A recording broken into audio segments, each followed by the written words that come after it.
fayraska kelyaha qaar buu ka galay kurkana qaar buu ka jaray koomana qaar buu ku riday kaafkii kale waxaan lahaa kariim haynaga haye karoonaha fayraska kunbuu isbitaalla dhigay kunbuu karantiilayo kunbaa keligood ku nool kurbiyo nolol karahiya kaafkii kale waxaan lahaa kariim haynaga haye karoonaha fayraska kolkii bisaad la yaab leh oo uu wariyo Sheekh Maxamed Xasan wuxuu sheegay macallin jaamacadeed oo Iskandariya meelaheeda macallin ka ahaa inuu ka xanuunsaday beerka oo maxaa ku dhahday kansar uu caloosha iyo beerka iyo wadnaha iyo meelahaas kaga dhacay meel halisa inuu heer aad u xun gaaray in ehelkiisa ay kula taliyeen London iyo meelaha intay geeyaan inuu isa soo daweeyo in markuu London tagay lagu yiri Ingiriiska tagay lagu yiri waxa tahay qalitaan dabadeedna inuu soo noqday maalin maalmaha kamida xafiis nin saaxiibkii leeyahay isagoo ku jira inuu arkay laamiga dhinaca kale meel hilibka lagu qalo ka soo jeeda islaan daaweyn oo nin hilib qalayo hilibka googoynaya markii in yari ay ka dhacdo laf yari ka dhacdo ama in yaro hilibi ka dhacdo ama in yaro saadihi ka dhacdo intay qaada bac ku ridayso lugihiisa ninka saa ugu wareegaysa islaantaas isweydiiyay intuu aad uga naxay ruuxa da'da maxaa ku kalifaya inay qashinka ninka ka hoos ururiso hadday tahay qof meesha nadiifinaysa markuu shaqada dhameeyo ma isku hagaajiso shaqada mar qura xaaqda meesha intuu soo kacay buu yimid uu hooyo maxaad samaynaysaa waxay ku tiri 7 gabdhood oo isuma qadaa baan leeyahay oo wiilkaygii uu igaga tagay oo agoontoobay waxay tiri 7dayda gabdhood ma dhadhamiyaan wax nafaqa iyo wax maxaa ku dhahdaa oon xoolaada iyo maraq iyo nolol ma helaan waxay tiri ninkanaan marka bariyayoon ku iri waxyaabaha ka go'go'ay adiga xaydha yarta ah ee duusha iyo lafta yarta ah ee jabtay iyo dhuuxa yarka ah iyo inta dhiigga meesha ku dhibicday aan isugu daro on maraq uga sameeyo ii ogolow inaan ka hoos urursado saasuu iigu ogolaaday ninkii macallinka ahaa professorka intuu naxayba wuxuu ku yiri 2 sano ee soo socota hilibkooda oo maalin walbihi waa imisa waa 2 kiilo oo saafiya ba maraq ugu filan iyo hilib waxa uu yiri 2 sano ee soo socota baan lacagtoodii intaan saxeexay baan u dhiibay ninkii saaxiibka ahaa ee xafiiska ka soo horjeeday joogay qaybna isagii baan u shubay waxaan ku yiri islaantaas subax walba hilibkaasi goortaan ka soo dhaqaaqayba wuxuu yiri ilaahay markii caafimaad baan dareemayay gabadhaydii oo guriga joogto baa albaabka iga furtay oo gabadhan dhalay ahayd markii albaabka iga furtay waxay igu tiri aabo maanta waad faraxsan tahay qalbigaagu wuu degan yahay waxaan uga sheekeeyay amal khayri oo ku farxay inaan soo sameeyay London markaan ku noqday waa la baaray xanuunadii hayay oo dhan waa la iga waayay buu yiri dhakhtarkii qalitaanka ee qorayna wuxuu ku celceliyay magacaagu maadiga baasaboorkan maada wata seed adigii u tahay wuxuuna u sheegay beerka maanta ugu jira inuu yahay beer 15 jir oo xanuunkii shalay tahay aanu maanta haynin maalka waa laga tagi nabi maxamed laxbu qalay waxaanu caaisha ku yiri caaisha laxdi maxaynu ka haynaa markaas waxay tiri laxdi hal garab baynu ka haysanaa nabigu wuxuu ku yiri bal hal garab baan yeynaan laxdi ka haynina inta kale waynu haynaa mar haday sadaqa ku maqan tahay nabi maxamed wuxuu ku celceliyay wallahi la yu'min qofka isagoo dheregsan seexdo shabcaana dariskiisuna ay jaayihiin ma zaala jibriil yusini hatta danantuhu annahu sayuwarithuhu ila an umaleeyay jaarka siduu jibriil igala dardaarmayo in darisnimada la isku dhaxlayo buu nabi maxamed alayhi salatu wasalaam daris baynu nahay ehel baan nahay nasab baynu wadaagnaa iyo rixmo Soomaali baynu wadanahay muslim baynu nahay oo ahlu diinin waahid oo ahlu qiblati mu'miniin baynu nahay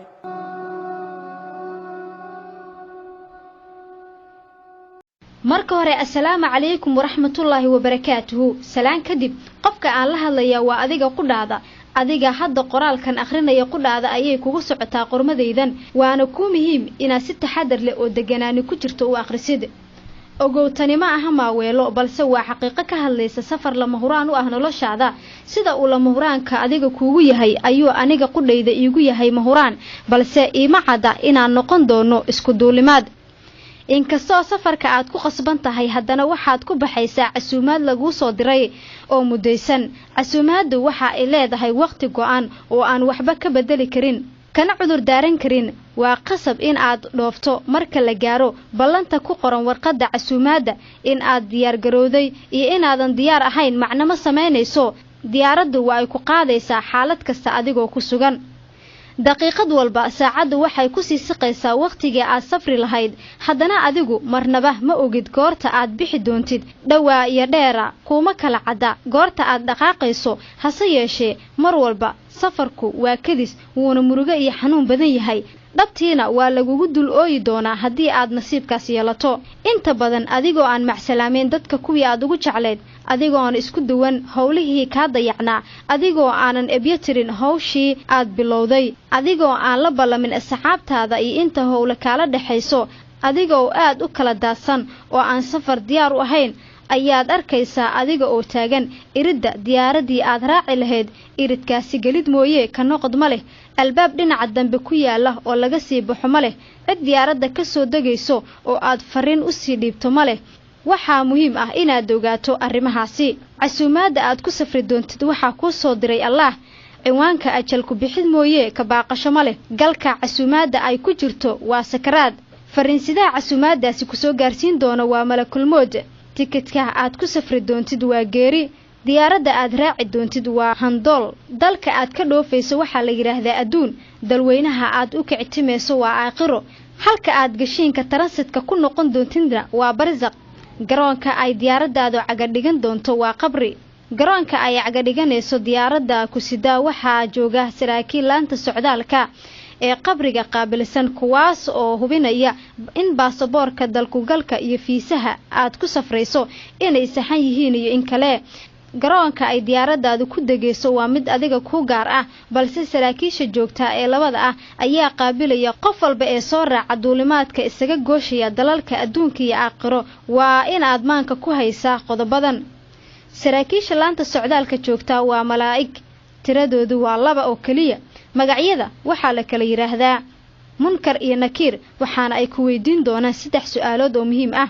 saraakiisha waxa ay ku weydiin doonaan 3 su'aalood oo haddii aad ka jawaabto aad garoonka uga gudbayso si sahal ah haddii aad jawaabaha ku dhacdana waxaa lagugu xiri doonaa qaybta lagu xiro soo galootiga sharci darrada iyo dambiilayaasha su'aalahan aad wajihi doonto waxa ay kala yihiin dalka aad ka timid yaa boqorka ahaa imaamkaagu kumuu ahaa baasaboor noocee ah ayaad haysataa ilaa aad su'aalahaasi ka jawaabto lama eegi doono baasaboorkaaga iyo dalkugalkaaga inay yihiin kuwa saxan iyo in kale jawaabaha saddexda ah ee aad ku gudbid karto ayaa ah sidan boqorkaygu waa allaah imaamkaygu waa nebi maxamed nabadgelyo naxariis korkiisa aatee baasaboorkayguna waa diinta islaamka marka aad jawaabahan ku guulaysato ayaa munkar iyo nakiir eegayaan in baasaboorka dalkugalka fiisaha iyo boosceshiga reservationka qolka aad ka digi doontid hoteelka kaliya ee ku yaala halka aad u safartay waa jannada haddaba iska jir oo isku qaldoomin saraakiisha munkar iyo nakiir waxa ay aqbalaan hal baasaboor kaliya dalkugal hal nooc ah balse boosceshigu waa lagu kala duunaa karaa dhaqaalahana sidoo kale marka aad u timaado saraakiisha laanta socdaalka ee qabriga waxaa laga doonayaa inaad haysato socdaal kaabayaashan baasaboorka kaliya ay aqbalaan waa diinta islaamka dalkugalka fiisaha ay aqbalaan oo kaliya waa iimaan rumaynta Allah iyo rasuulkiisa boosceshiga kaliya ay aqbali doonaana waa cibaado haddii aad ku guul dareysato in aad soo bandhigto warqadahaasi socdaalka ku fududeynaya ee baasaboorka islaamka dalkugalka iimaanka iyo boosceshiga cibaado ee ay ku weydiiyaan munkar iyo nakiir waxaa hubanti ah inay weji furan kugu soo dhaweeyaan dhammaan dadka ka gudbaya xuduudda adduunyo ee u gudbaya tan aakhiro waxa ay u qaybsamaan 3 kooxood oo kaliya adigana 3daas uun baad mid ka tahay waxa ayna kala yihiin ahlu janna muslim mu'min ah cibaado la yimid amal suuban hormarsaday soo galooti sharci darro ah muslim saadiqay cibaado dayacay amalkiisana aan suubanayn ahlu naar qof aan markiisii horeba muslim ahayn ama caabuday waxaan alla ahayn muddada gashiinka tarasadka aad ku tahay xayaatul barzaqa wehelka kaliya ee aad haysato waa camalkaaga haddii uu suubanaa camalkaaga wuxuu ku noqon doonaa mid ku weheliya haddiise uu yahay mid aan suubanayn waxaa laga yaabaa inuu ku dhibo inta ay goorigoor tahay waxaad haysataa fursad aad ku xaqiijin karto himilo dhab ah oo aad ku badbaado marka uu safarkaasi degdeg ah ku soo galo inkastoo haddii culimada diinta aad weydiiso safarka noocan ah in ay ku suurayaan ay durbaba kugu jawaabi lahaayeen waa safar dheer oo sulmiga iyo haraad badan isla markaana ku sifeen lahaayeen in suudiga cadceedda aakhiro ay mar walba ka sulmi iyo haraad badan tahay silac kasta oo adduunka yaalo haddana haddii aad dadaasho ilaah wuu kuu garab siinayaa in aad sahal ku dhaafto adigoo aan marnaba raran gubyoon inkastoo safarkani aad degdeg u yahay haddana dheer yahay mar walba wuxuu ka dhow yahay safarka uu qofka tahriibay ku maro saxaraha cadaabta ah ee u dhaxeeya Liibiya iyo Suudaan marka uu qofka ku safrayo saxaraha wuxuu halis u galaa in ay dilaan masas miciyadu u wada soofaysan tahay abrisyo ciidda hoosteeda ku susuma oo aysan ishu qaban iyo caarooyinka waxweerara taasi waxaa dheer qooleysatada jidka dadka ku afduubta ee ay Soomaalidu u bixisay magafayaasha kuwaas oo dadka dila gabdhahana kufsada kadibna madax furasho weydiista haddii ay duulimaadyadaadi oo dhami ku saxan yihiin diyaaradda uu malakul moodka ka yahay duuliyaha waxaad ka raaci doontaa kuraasta maalqabeennada ee business classeska haddii se diyaar garowgaagu qaldoomo in aad booska ka hesho kuraasta danyarta ee economic classeska ayaa adkaanaysa adiga ma ogi da'ad aad jirto balse waxaa laga yaabaa in uu shaydaanku kugu yiraahdo mar walba weli waad yar tahay dib u dhigo isdiyaarinta marka aad weynaato ayaa diyaar garoobi oo cibaadeysan doontaaye waa hubaal sidaasi shaydaanku wuu kugu yiraahdaa naftuna way u riyaaqdaa qof walba ayuu ku yiraahdaa aniga ayuu igu yiraahdaa maalin walba ha isqaldin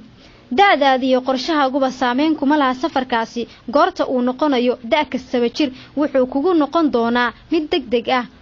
ka qanciya doodan bal ila eeg tuduucdan kamid ah xigmo uu dunidan kaga tagay gabyaagii caanka ahaa ee Qamaan Bulxan Allah u naxariiste Qamaan wuxuu yiri waxaad aadamow maagan tahay adiga iyo maankaagu iyo meel Ilaahay ku marin kala mid weeyaane waxaad adigu miihaalatiyo malaba waa beene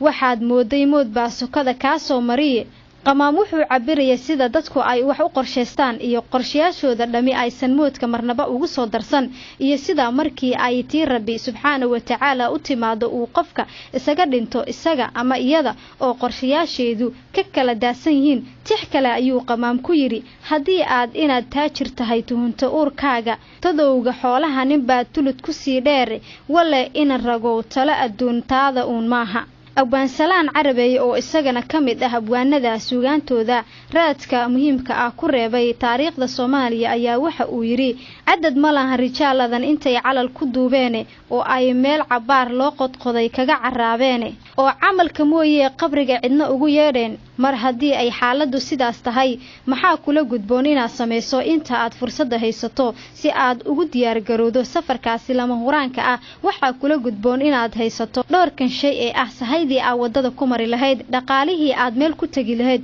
wixii aad ku noolaan lahayd marka aad degto jannada si aad wax meel u dhigato waa inaad bakaar akoon ka furato bangiga Ilaahay ee ku yaala halka aad u sii socoto ha kaydin lacag aan aakhiro ka socon doonin lacagaha kaliya ee aakhiro laga isticmaalo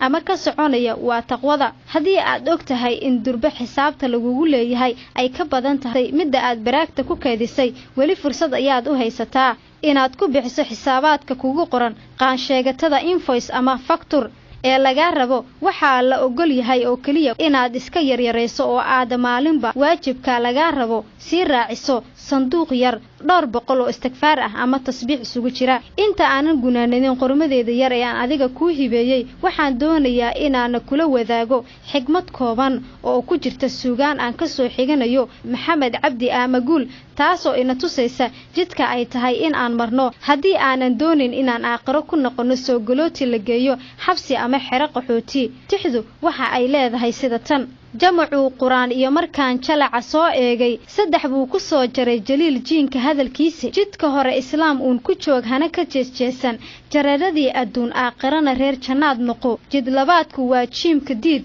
gaalnimana jiido nolol jaban adduun aakhirana guri jaxiimaade ugu dambeyntii haddii aan ka naxiyo iga raali noqo ujeedka waxa uu ahaa baraarujin haddii si aad qormadeydan u aragtay inay tahay muhiim waxaan ka codsanayaa in aad la wadaagto asxaabtaada ama dadweynaha intii aad ka gaarto darbo intuu sandaarku ka buuxsamay